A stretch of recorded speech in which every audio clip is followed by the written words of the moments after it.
বাপরে বাপ ঢেলাম।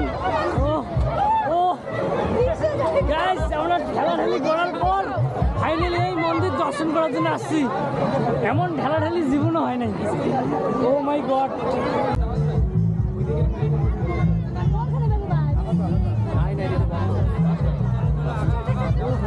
আসি আসি আসি গাইস, এই প্যান্ডেলের ভিতরে আমাদের অবস্থা খারাপ করে দিল, কিন্তু হ্যাঁ প্যান্ডেলটা আশা করছি খুব ভালোই করেছে। সব বাঁশের কাজ, বাঁশের কাজ হয়েছে, সব কিছু বাঁশ,